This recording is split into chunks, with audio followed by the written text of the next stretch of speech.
하나님께서 애굽에서 학대당하는 이스라엘 자손들의 그 고통을 보시고 모세를 바로에게 보내셔서 이스라엘 자손을 애굽에서 인도해내라고 말씀하셨습니다. 그런데 바로의 마음이 완악해서 이스라엘 백성들을 놓아주지 않자 애굽에 10가지 재앙이 내립니다. 그 10번째 재앙은 장자의 죽음이었습니다. 하나님께서 말씀하셨습니다. 밤중에 내가 애굽 가운데로 들어가리니 애굽 땅에 있는 모든 처음 난 것은 왕 위에 앉아있는 바로의 장자로부터 맷돌 위에 있는 몸종의 장자와 모든 가축의 처음 난 것까지 죽으리니 애굽 온 땅에 전무후무한 큰 부르짖음이 있으리라. 그러나 이스라엘 자손에게는 사람에게나 짐승에게나 개 한 마리도 그 혀를 움직이지 아니하리니 여호와께서 애굽 사람과 이스라엘 사이를 구별하는 줄을 너희가 알리라. 그리고 이스라엘 백성들이 이 장자의 죽음을 피할 방법도 알려주셨습니다. 이 달을 너희에게 달의 시작 곧 해 첫 달이 되게 하고 너는 이스라엘 온 회중에게 말하 이르라. 이달 열흘에 너희 각자가 어린 양을 잡을지니 각 가족대로 그 식구를 위하여 어린 양을 취하되 그 어린 양에 대하여 식구가 너무 적으면 그 집의 이웃과 함께 사람 수를 따라서 하나를 잡고 각 사람이 먹을 수 있는 분량을 따라서 너희 어린 양을 계산할 것이며 너희 어린 양은 흠없고 일련된 수컷으로 하되 양이나 염소 중에서 취하고 이달 열 나흘까지 간직하였다가 해질 때에 이스라엘 회중이 그 양을 잡고 그 피를 양을 먹을 집 좌우 문설주와 임방에 바르고 그 밤에 그 고기를 불에 구워 무교병과 쓴 나물과 아울러 먹되 날 것으로나 물에 삶아서 먹지 말고 머리와 다리와 내장을 다 불에 구워 먹고 아침까지 남겨두지 말며 아침까지 남은 것은 곧 불사르라. 너는 이것을 이렇게 먹을지니 허리에 띠를 띠고 발에 신을 신고 손에 지팡이를 잡고 급히 먹으라. 이것이 여호와의 유월절이니라. 내가 그 밤에 애굽 땅에 두루 다니며 사람이나 짐승을 막론하고 애굽 땅에 있는 모든 처음 난 것들을 다 치고 애굽의 모든 신을 내가 심판하리라. 나는 여호와라. 내가 애굽 땅을 칠 때에 그 피가 너희가 사는 집에 있어서 너희를 위하여 표적이 될지라. 내가 그 피를 볼 때에 너희를 넘어가리니 재앙이 너희에게 내려 멸하지 아니하리라. 너희는 이 날을 기념하여 여호와의 절기를 삼아 영원한 규례로 대대로 지킬지니라. 이스라엘 백성들은 모두 다 하나님이 말씀하신 대로 행했습니다. 그달 14일에 집집마다 어린 양을 잡았습니다. 그리고 그 고기를 불에 구워 무교병과 쓴 나물과 함께 먹었습니다. 그리고 그 피를 우슬초 묶음에 적셔서 문설주와 임방에 다 뿌렸습니다. 이스라엘 자손들이 사는 온 동네에 피비린내가 진동했습니다. 그날 밤 죽음의 사자가 내려와서 문설주와 임방에 어린 양의 피가 없는 집들을 심판했습니다. 죽음의 사자는 애굽 땅에서 모든 처음 난 것들을 다 죽였습니다. 왕 위에 앉아있는 바로의 장자부터 시작해서 옥에 갇힌 죄수의 장자도 죽고 가축의 처음 난 것까지 모조리 죽었습니다. 거대한 죽음의 물결이 애굽 전역을 휩쓸고 지나갔습니다. 애굽의 모든 집이 다 초상집이 되었습니다. 그날 밤 애굽 온 땅에 역사상 전무후무한 곡소리가 들렸습니다. 애굽 사람들이 사는 곳에는 이런 난리가 났지만 이스라엘 사람들이 사는 곳에는 개조차 짖지 않은 평안함이 있었습니다. 그날 밤 문설주와 임방에 어린 양의 피를 뿌린 이스라엘 자손의 집에는 죽음의 재앙이 그냥 넘어간 것입니다. 피 자체가 생명의 죽음을 의미하기 때문에 하나님의 천사가 애굽 땅에 있는 모든 처음 난 것을 다 쳐서 죽일 때에 문설주와 임방에 피를 바른 이스라엘의 집은 다시 칠 필요가 없는 것입니다. 그날 밤 그 이스라엘 백성들의 장자 대신에 어린 양이 대신 죽고 피를 흘렸기 때문에 다시 그 집에는 죽음의 재앙이 미치지 않은 것입니다. 그제야 바로는 모세와 아론을 불러서 이스라엘 백성들을 애굽에서 나가도록 허락해 주었습니다. 너희와 이스라엘 자손은 일어나 내 백성 가운데서 떠나 너희 말대로 가서 여호와를 섬기며 너희가 말한 대로 너희 양과 너희 소도 몰아가고 나를 위하여 축복하라. 완전한 항복 선언입니다. 애굽 사람들은 옆에 이웃에 사는 이스라엘 백성에게 말했습니다. 우리가 다 너희들 때문에 죽게 되었다. 빨리 이 땅에서 나가달라고 사정했습니다. 마침내 이스라엘 자손들은 430년 만에 해방되어 애굽에서 나오게 되었습니다. 430년이 끝나는 바로 그날 이스라엘 자손들은 애굽에서 나왔습니다. 바로 이것이 이스라엘의 유월절입니다. 유월이란 말은 한자어로 넘어가다, 건너가다 그런 뜻입니다. 영어로는 패스오버라고 합니다. 하나님께서 애굽의 장자의 죽음이라는 재앙을 내리실 때 문설주와 임방에 어린 양의 피를 바른 집은 그 집을 그냥 넘어갔다는 뜻에서 유래한 말입니다. 그 후 이스라엘 백성들은 하나님께서 명령하신 대로 이날을 여호와의 절기로 삼아 해마다 유월절을 지켰습니다. 예수님께서도 제자들과 함께 이 유월절을 지키셨습니다. 유월절 양을 잡는 날 예수님은 예루살렘의 한 다락방에 가셔서 제자들과 함께 식탁에 둘러앉아 말씀하셨습니다. 내가 고난을 받기 전에 너희와 함께 이 유월절 먹기를 원하고 원하였노라. 이 유월절 식사가 예수님께서 십자가를 지시기 전 제자들과 가지신 마지막 만찬이었습니다. 예수님은 그날 밤 잡히셔서 바로 그 다음날 십자가에 처형됩니다. 왜 예수님은 십자가 고난을 받기 전에 제자들과 함께 이 유월절 먹기를 그토록 원하고 원하셨을까요? 예수님은 이 마지막 만찬을 통해서 우리에게 매우 중요한 가르침을 주기를 원하셨던 겁니다. 첫째로 예수님은 유월절의 참된 의미를 깨우쳐 주셨습니다. 주님은 그 마지막 만찬에서 제자들에게 떡을 떼어주시며 말씀하셨습니다. 이것은 너희를 위하여 주는 내 몸이라. 너희가 이것을 행하여 나를 기념하라. 또 저녁을 먹은 후에 주님은 포도주가 담긴 잔을 들고 이렇게 말씀하셨습니다. 이 잔은 내 피로 세우는 새 언약이니 곧 너희를 위하여 붓는 것이니라.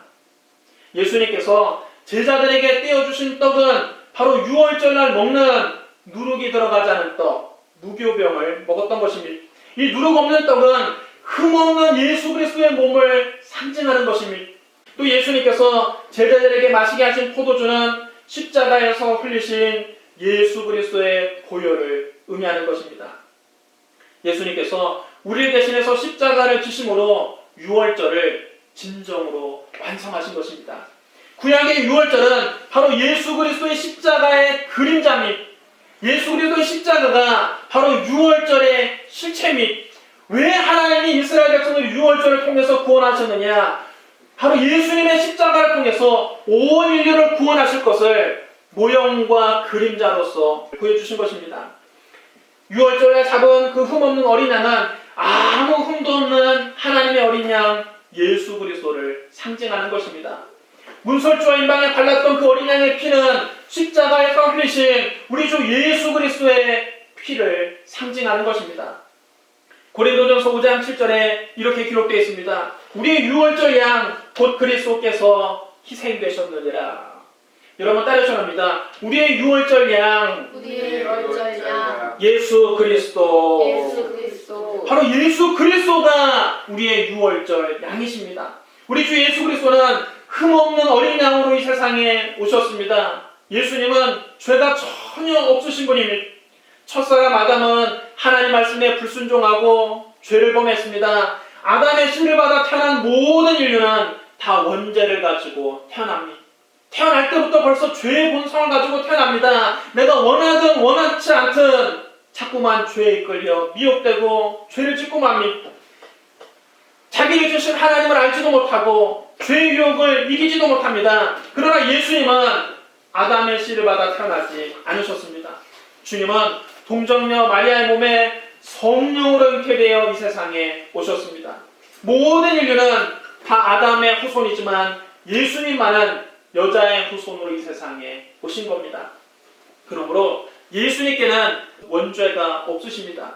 또한 예수님은 우리와 같이 자범죄도 짓지 않으셨습니다. 우리는 일생 동안 수도 없이 죄를 짓고 삽니다. 내가 지은 죄를 손으로 헤아릴 수도 없습니다. 물을 마시듯 죄를 마시며 살아가고 있습니다. 하나님을 불신하고 하나님께 불순종하며 살아갑니다. 알게 모르게 하나님 뜻에 빗나간 삶을 살 때가 많이 있습니다.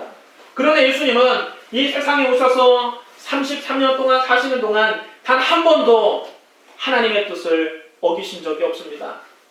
예수님의 삶 전체가 하나님의 뜻을 이루기 위한 과정이셨습니다. 예수님은 하나님 앞에서 추워도 흠이 없으셨습니다. 그런데 아무 흠도 없으신 예수님께서 우리를 대신해서 십자가를 짊어지시고 거기에서 피를 흘리셨습니다. 예수님께서 죄 많은 우리를 대신해서 형벌을 받으신 겁니다.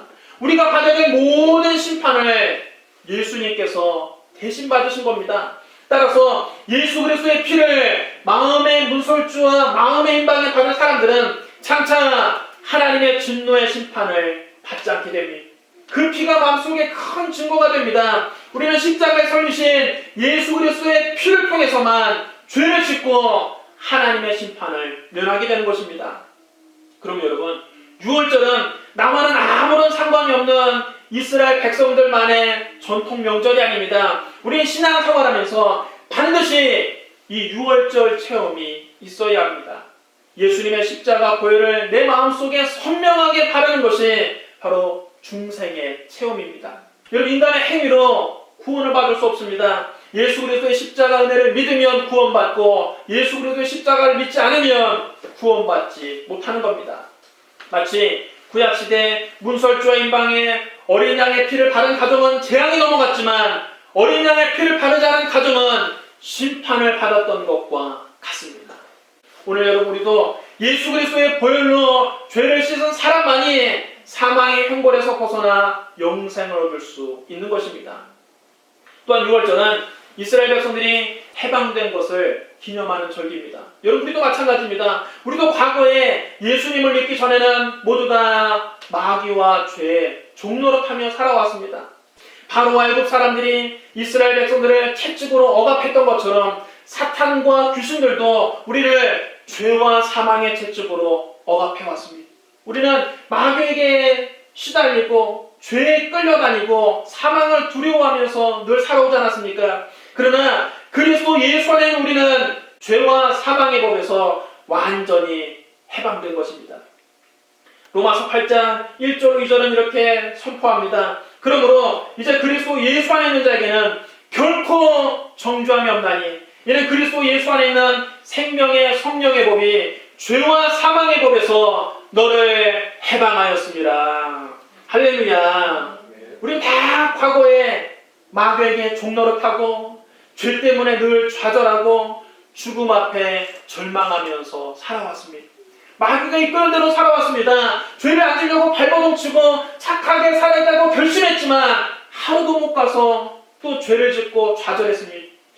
우리 앞에 다가오는 죽음의 그 공포에 질려서 두려움에 살아왔습니다. 그러나 예수님께서 오셔서 우리를 대신해서 십자가를 짊어지심으로 마귀와 죄와 사망에서 우리를 해방시키셨습니다. 예수 그리스도의 보혈을 마음속에 확실히 받은 사람에게는 참된 해방과 자유가 있습니다. 예수님의 십자가 죽음을 나의 죽음으로 받아들이고 예수님의 부활을 나의 부활로 받아들인 사람에게는 참된 구원이 있는 것입니다. 구약의 6월절은 예수 그리스도 십자가 대속의 그림자일 뿐입니다. 예수 그리스도의 십자가가 바로 6월절의 실체입니다. 이제 우리는 더 이상 구약의 6월절을 지키지 않고 예수 그리스도의 십자가 대속을 기념하는 성찬식을 행하는 것입니다. 고린도전서 11장 23절 26절에 이렇게 기록되어 있습니다. 내가 너에게 전한 것은 주께 받은 것이니 곧 주 예수께서 잡히시던 밤에 떡을 가지사 축사하시고 떼어 이르시되 이것은 너희를 위하는 내 몸이니 이것을 행하여 나를 기념하라 하시고 식후에 또한 그와 같이 잔을 가지시고 이르시되 이 잔은 내 피로 세운 새 언약이니 이것을 행하여 마실 때마다 나를 기념하라 하셨으니 너희가 이 떡을 먹으며 이 잔을 마실 때마다 주의 죽으심을 그가 오실 때까지 전하는 것이니라. 그럼 여러분, 성찬에 참여할 때마다 우리를 마귀와 죄와 사망에서 완전히 해방시키신 예수 그리스도의 은혜를 생각하고 그 은혜에 감사하게 되시기를 주님의 이름으로 축원합니다. 둘째로 예수님은 참된 감사의 본을 보여주셨습니다. 주님은 당신이 어떻게 고난 받으실지를 이미 알고 계셨습니다. 주님은 제자들에게 3번씩이나 당신의 죽음과 부활을 예고하셨습니다. 인자가 많은 고난을 받고 장로들과 대제사장들과 서기관들에게 버림받으며 죽임을 당하고 제3일에 살아나야 하리라. 이 말을 너희 귀에 담아두라. 인자가 장차 사람들의 손에 넘겨지리라. 보라, 우리가 예루살렘으로 올라가노니 선지자들을 통하여 기록된 모든 것이 인자에게 응하리라. 인자가 이방인들에게 넘겨져 희롱을 당하고 능력을 당하고 침뱉음을 당하게 했으며 그들은 채찍질하고 그를 죽일 것이나 그는 3일 만에 살아나리라. 예수님은 이 모든 것을 다 알고 계셨습니다. 당신이 당할 그 참혹한 십자가 고난을 이미 알고 계셨습니다. 바로 내일이 되면 예수님의 십자가에 대해서 알고 계셨는데 이런 참혹한 고난을 앞두고도 예수님은 마지막 만찬에서 감사기도를 드리셨습니다. 누가복음 22장 17절에 이렇게 기록되어 있습니다. 이에 잔을 받으사 감사기도를 하시고 이르시되 이것을 갖다가 너희끼리 나누라. 누가복음 22장 19절로 20절에도 이렇게 기록되어 있습니다. 또 떡을 가져 감사기도를 하시고 띄어 그들에게 주시며 이르시되 이것은 너희를 위하여 주는 내 몸이라. 너희가 이것을 행하여 나를 기념하라 하시고 저녁을 먹은 후에 잔도 그와 같이 하여 이르시되 이 잔은 내 피로 삼는 새 언약이니 너희를 위하여 붓는 것이니라. 예수님께서는 그 떡이 찢어지듯 당신의 몸이 십자가에서 찢어질 것을 알고 계셨습니다. 떡을 떼어서 제자들에게 나눠주시며 이렇게 내 몸이 떼어질 것이다 알고 계셨습니다. 또 포도주와 같은 붉은 피가 십자가에 부어질 것을 알고 계셨습니다. 당신이 십자가에서 마지막 피 한 방울까지 다 쏟으실 것을 이미 알고 계셨습니다. 여러분, 이 상황이 지금 여러분 감사기도를 드릴 수 있는 상황입니까? 전혀 아니죠. 오히려 내일 있을 그 십자가 고난을 걱정하고 두려워야 될 상황 아닙니까? 그러나 예수님께서는 그 상황에도 아버지 하나님께 감사기도를 드리셨습니다. 그 결과 예수님은 사망 권세를 이기시고 3일 만에 부활하셨습니다. 여러분, 십자가가 없으면 부활의 영광도 없는 겁니다. 여러분, 십자가 죽음 없이 어떻게 부활의 영광이 있을 수 있겠습니까? 마찬가지로 우리 삶에도 고난이 없으면 하나님의 영광의 기적도 없는 것입니다. 그럼 여러분, 우리도 고난당할 때 원망하지 말고 예수님처럼 감사하며 그 고난을 참고 하나님의 영광을 기다려야 됩니다. 눈물을 흘리면서라도 감사해야 됩니다. 상황을 보면 도저히 감사할 수 없지요. 원망할 수밖에 없지요. 불평할 수밖에 없지요. 걱정할 수밖에 없지요. 두려워할 수밖에 없지요. 그러나 하나님이 주실 축복을 미리 바라보면서 감사하는 것, 고난 중에도 감사하는 것, 눈물을 흘리면서도 감사하는 것, 이를 꽉 깨물면서도 감사하는 것, 그것이 여러분 진정한 감사입니다. 모든 일이 잘 되고 형통할 때는 안 믿는 사람들 여러분 다 감사합니다. 여러분, 안 믿는 사람들도 자기가 원하는 대로 잘 되고 사업이 잘 되고 직장에서 승승장구하고 자녀들이 공부를 잘하고 학교에서 칭찬을 받고 건강하면 여러분 누구나 다 감사하지 않습니까? 그러나 인생에 되는 일이 하나도 없고 몸은 아프고 극심한 고통을 당할 때 감사하는 것, 그것이 여러분 범사에 감사하는 것입니다. 성경 우리에게 범사에 감사를 하겠습니다. 좋은 일 있을 때만 감사해라, 나쁜 일 있을 때는 염려하고 두려워하라, 그렇게 하지 않고 범사에 감사라는 것은 어떤 환경에서도 특별히 고난당할 때에도 감사라는 뜻입니다. 여러분, 신앙의 절정은 감사에 있는 것입니다. 믿음이 진짜 좋으냐 안 좋으냐 언제 알 수 있느냐? 고난당할 때 아는 것입니다. 정말 극심한 고난당할 때, 정말 앞길이 칠흑합쳐둔 환난을 만났을 때 그 가운데 감사하는 사람은 진정한 신앙인인 것입니다. 고난 중에 감사하는 사람은 하나님께서 반드시 그 고통에서 건져주십니다. 시편 50편 23절에 감사로 제사를 드린 자가 나를 영화롭게 하나니 그의 행위를 옳게 하는 자에게 내가 하나님의 구원을 보이겠다 그러셨습니다. 하나님은 우리에게 항상 달콤한 축복과 형통만 주시지는 않습니다. 때로는 쓰디쓴 시험과 환난도 우리에게 주십니다. 그 고난도 우리에게 다 필요하기 때문에 통과하게 하신 것입니다. 우리 육체가 여러분 늘 평안하게 앉아서 계속 먹기만 하면 당뇨병, 심장병, 고혈압 등 온갖 생활습관병이 찾아오는 것입니다. 힘들어도 계속 뛰기도 하고 걷기도 하고 몸을 단련해야 건강해질 수 있습니다. 여러분, 우리 영혼도 마찬가지입니다. 고난을 통해서 단련해야 우리의 영이 건강해지는 것입니다. 고난 없이 평안하기만 하면 영성이 퇴보합니다. 자꾸만 주님께서 또 멀어지고 맙니다. 모든 일이 다 원하는 대로 잘 되면 누구든지 기도를 게을리합니다. 기도 안 해도 온 가족이 다 건강하고, 기도 안 해도 자녀들이 다 잘 자라고 학교에서 칭찬을 받고, 기도 안 해도 사업이 번창하면 하나님 앞에 나와서 부르짖을 사람 한 사람도 없습니다. 고난당해야 하나님을 찾게 되는 것입니다. 고난과 시련 당할 때 우리는 하나님께 더 기도하게 되고, 하나님께 더 가까이 나가게 되고, 말씀을 더 의지하게 되고, 영적으로 깊어지고 강해지는 것입니다. 여러분, 하나님은 우리가 감당하지 못할 시험을 주시는 법이 없습니다. 성경은 말씀합니다. 사람이 감당할 시험 밖에는 너희가 당한 것이 없나니 오직 하나님은 믿보사 너희가 감당하지 못할 시험 당함을 허락하지 아니하시고 시험 당할 쯤에 또한 피할 길을 내사 너희로 능히 감당하게 하시느니라. 여러분, 과거를 돌이켜 보십시오. 지금까지 살아온 인생 동안 여러 가지 시련도 당할 때도 있었고, 시험을 당할 때도 있었고, 고난을 당할 때도 있었죠. 정말 앞길이 막막한 적도 많이 있었죠. 그러나 지금 돌이켜보면 하나님께서 다 피할 길을 내셔서 오늘까지 오게 하신 것 아닙니까? 여러분, 하나님께서 고난을 통해서, 시험을 통해서 우리 영을 단련시키시는 것입니다. 여러분, 성경에 읽을 거리가 그렇게 많고 읽을 때마다 우리가 은혜를 받고 믿음을 얻는 이유가 무엇입니까? 성경에 고난을 당했다가 그 고난을 극복한 사람들의 얘기가 많기 때문에 그런 겁니다. 고난당할 때 믿음의 위인들이 하나님께 엎드려 기도했더니 하나님께서 놀라운 기적을 베풀어서 그들을 구원하셨다는 기록이 성경에 가득합니다. 고난이 없으면 하나님의 기적도 나타나지 않습니다. 우리는 고난을 통해서 우리 곁에 살아계신 하나님을 만나게 됩니다. 고난은 우리의 삶에서 하나님을 만날 기회입니다. 때로는 이해할 수 없는 슬픔과 고난을 당해도 예수님처럼 감사하면 그 고난 너머에 있는 놀라운 축복을 경험하게 됩니다. 그럼 여러분, 고난당할 때 눈물을 흘리면서라도 감사함으로 그 고난 너머에 있는 놀라운 하나님의 축복을 경험하는 저와 여러분 되시기를 주님의 이름으로 축복합니다. 셋째로, 예수님 우리에게 하나님 나라의 소망을 가르쳐 주셨습니다. 예수님이 제자들과 마지막 만찬을 가지시면서 이렇게 말씀하셨습니다. 내가 너희에게 이르노니 이 유월절을 하나님 나라에서 이루기까지 다시 먹지 아니하리라.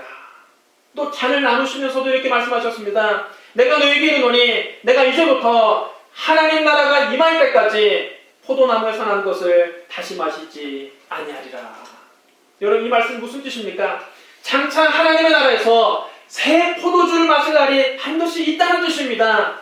다시 말해, 하늘나라에서 장차 성대한 잔치가 있을 것을 주님이 예고하신 것입니다. 내가 비록 이 땅에서는 마지막으로 너희와 함께 유월절을 보내고 마지막 유월절 만찬을 지금 지내고 있지만 장차 하늘나라에서 너희와 다시 새 포도주를 마실 날이 있을 것이다.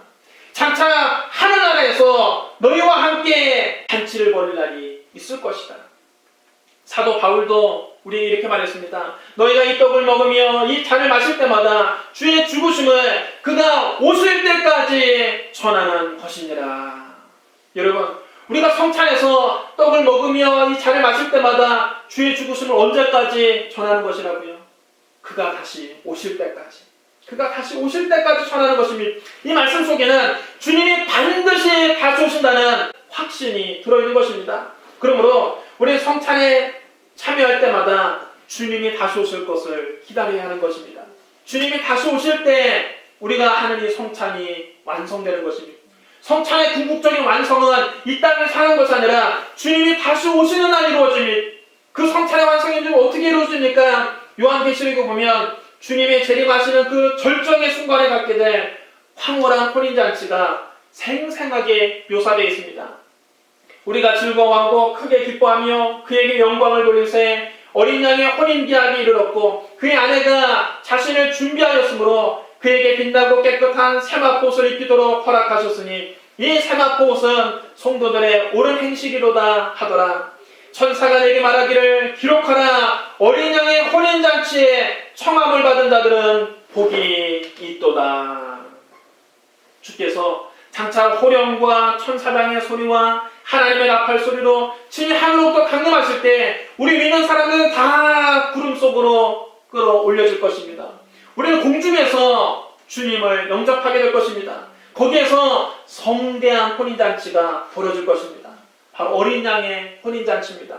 이 어린 양이 누구십니까? 바로 우리 주 예수 그리스도이십니다. 그런데 그 어린 양의 혼인잔치에 참여하는 신부가 누구인지 아십니까? 놀라지 마십시오. 바로 저와 여러분들이 예수님의 신부가 되는 것입니다. 예수 그리스도의 보혈로 죄를 씻음받고 성령의 인치심을 받은 저와 여러분이 바로 예수님의 순결한 신부로 그 어린 양 혼인잔치에 참여하는 것입니다. 여러분, 우리는 그 천국 혼인잔치에 들러리로 참여하는 것 아닙니다. 하객으로 참여하는 것 아닙니다. 어엿한 주인공으로 신부로 그 어린 양 혼인잔치에 참여하는 것입니다. 우리는 빛나고 깨끗한 세마포옷을 입고 그리스도의 신부로서 그 어린 양의 혼인잔치에 참여하게 될 것입니다. 여러분, 한번 옆에 있는 분들에게 인사하시 바랍니다. 당신은 그리스도의 거룩한 신부입니다. 당신은 그리스도의 거룩한 신부입니다. 저와 여러분은 그리스도의 신부로서 그 어린 양 혼인잔치에 참여하는 것입니다. 여러분, 우리가 이처럼 영광스러운 천국 혼인잔치를 희망한다면 우리가 매달 하는 이 성찬 예식은 기쁨과 감격의 경험일 수밖에 없는 것입니다. 그리고 이 성찬의 떡과 잔을 대할 때마다 아멘 주 예수여 오시옵소서 외치지 않을 수가 없는 것입니다. 성찬은 장차 주님께서 다시 오실 때 베푸실 영광스러운 잔치를 예고해 주는 것입니다. 그래서 여러분, 이 땅에서 교회 생활은 장차 있을 천국 생활의 맛보기입니다. 교회는 천국의 모형이요 그림자입니다. 여러분, 우리는 교회에서 장차 천국에서 쓸 영광을 미리 맛보는 것입니다. 장차 천국에서 받을 주님의 사랑을 미리 맛보는 것입니다. 지상 교회는 완전하지 않지만 천상 교회의 영광을 맛보여 줍니다. 여러분, 성찬 역시 마찬가지입니다. 지상에서의 성찬은 완전한 것이 아닙니다. 성찬은 장차 저 영원한 천국에서 있을 어마어마한 잔치의 모형이요 그림자입니다. 그러므로 우리는 성찬에서 천국에서 있을 영광스러운 잔치를 맛보는 것입니다. 맛보는 데 의미가 있는 것입니다. 목회 초창기에 어떤 초신자가 우리 교회 성찬 예배 참여하고 나서 저에게 이렇게 물었습니다. 목사님, 교회에서 이왕 포도주를 묻힐 것 같으면 큼지막한 와인잔에다 넉넉히 따라줘야 그걸 마시고 좀 취하지, 이렇게 조그마한 잔에다가 맛만 보여주면 이거 뭐 감질나서 어떻게 합니까? 또 떡을 줄 것 같으면 큼지막한 떡을 한 조각 줘야지 뭐 이거 먹어봐야 간에 기별도 안 갑니다. 농담 반 진담 반으로 그렇게 말했는데, 여러분, 어떻게 보면 이렇게 여러분 성찬에서 맛만 보여주는 것이 영적으로 맞는 것입니다. 왜냐하면 성찬은 천국의 맛보기이기 때문입니다. 진짜 잔치는 우리가 천국에 갔을 때 거기에서 벌어질 것입니다. 주님과 함께 그 잔치에 참여하게 될 것입니다. 성찬은 장차 천국에서 우리가 참여할 그 어마어마한 혼인잔치를 예고해 주는 것입니다. 그러므로 여러분, 성찬에 참여하실 때마다 저 영원한 천국잔치를 기대하며 다시 오실 주님을 소망 가운데 기다리게 되시기를 주님의 이름으로 축원합니다. 사랑하는 성도 여러분, 예수님은 마지막 만찬을 통해서 우리에게 세 가지 아주 중요한 가르침을 주셨습니다. 예수님은 유월절 양으로 오셨고 십자가에서 유월절을 완성하셨습니다. 따라서 이제 우리는 유월절을 지키는 것이 아니라 성찬을 통해서 그리스도의 십자가 대속 사건을 기념합니다. 예수님의 십자가 고혈을 마음속에 확실히 받은 사람은 장차 하나님의 진노의 심판을 면하게 됩니다.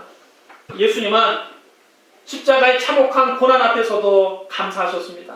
우리도 주님처럼 어떤 고난 앞에서도 감사해야 됩니다. 감사할 때 고난 뒤에 있는 하나님의 축복을 경험할 수 있습니다.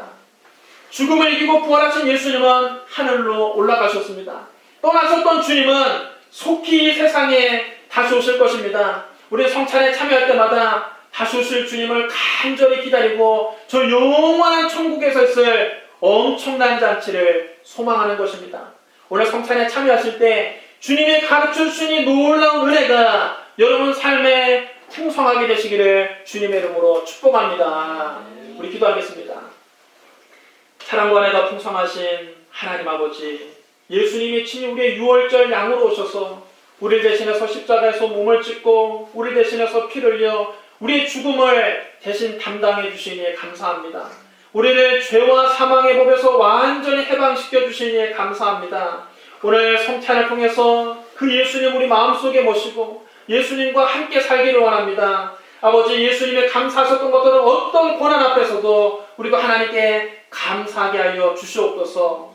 장차 천국에서 있을 저 영원한 혼인잔치를 소망합니다. 오늘 성찬에 참여할 때 다시 오실 주님을 간절히 사모하게 하여 주시고 다시 만날 주님을 기다리게 하여 주시옵소서. 예수님 이름으로 감사함의 기도드리옵나이다. 아멘.